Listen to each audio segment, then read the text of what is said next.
For this particular discussion board post of the struggle between fundamentalism and modernism, I'm going to be looking at the famous court case, the Scopes trial, also known as the Monkey trial, for various obvious reasons. And I was really excited to look at this because currently in my class I'm teaching junior history, and um, we're looking at the 1920s, and I think nothing defines really the struggle of faith in the 20s better, but also kind of shows us the tipping point of faith in our country and history, like the Scopes trial, because it turned out to really be more than it was. Um, and in the 20s, we know that the 20s were outlined by massive cultural changes, some of them good, some of them not so good. And at the heart of these changes in the country, we see a massive battle, if you would, between faith, the fight for faith, as I always tell my students. So essentially, what I want to accomplish is just to give us a brief explanation of why the trial got started, the players involved, and its significance. So first off, um, the trial itself took place in July 1925 in Dayton, Tennessee, and lasted 12 days, which is significant because trials around that time could last months or even years. And really, this trial got started because of an organization called the American Civil Liberties Union. And according to Dr. David Minton and his article, they were behind a lot of what getting this trial started, essentially.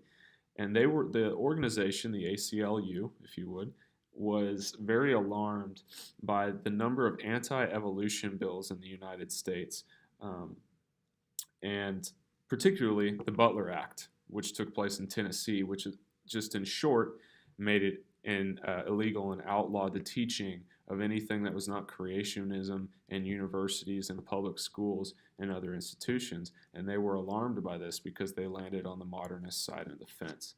So they were looking for a way to kind of ruffle the feathers and get this changed. And they found, as I always tell my kids, kind of a scapegoat.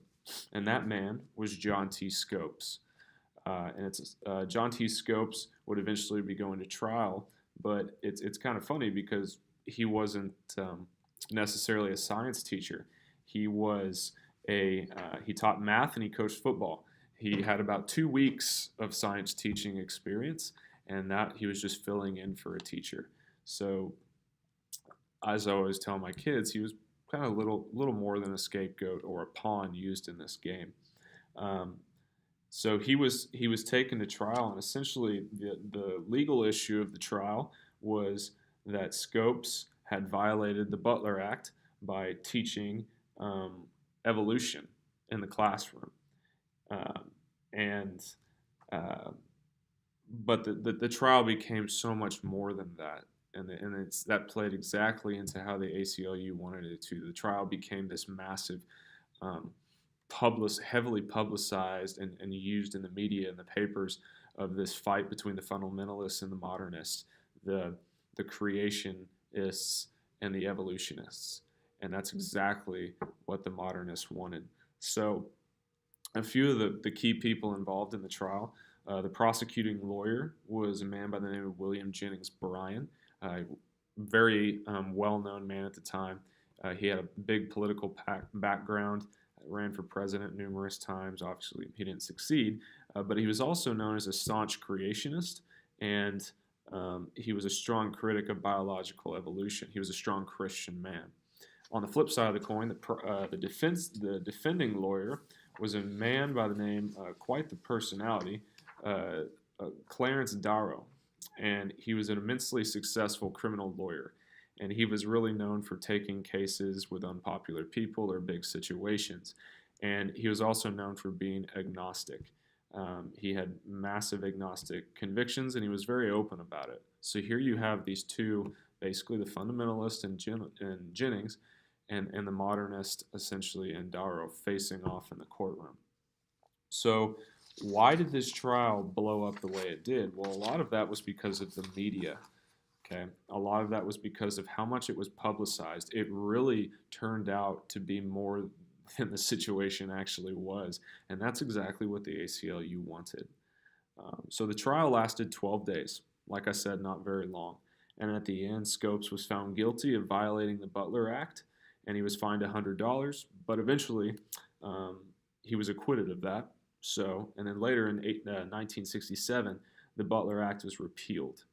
So, the significance of the Scopes trial is immense. It got, like I said, it got more publicity, and people made it out more to be more than it actually was. But that's exactly what the modernists were wanting to do. They were combating the fact that creationism was being taught, and anti-evolution bills were still prevalent around the country. And that's why I see it as a major tipping point historically for our country and the aspect of faith, and that struggle between trying to stay true to Scripture and what God would want us to teach our kids versus what the modernists in the world would rather us teach our kids. So, yeah, thanks for listening.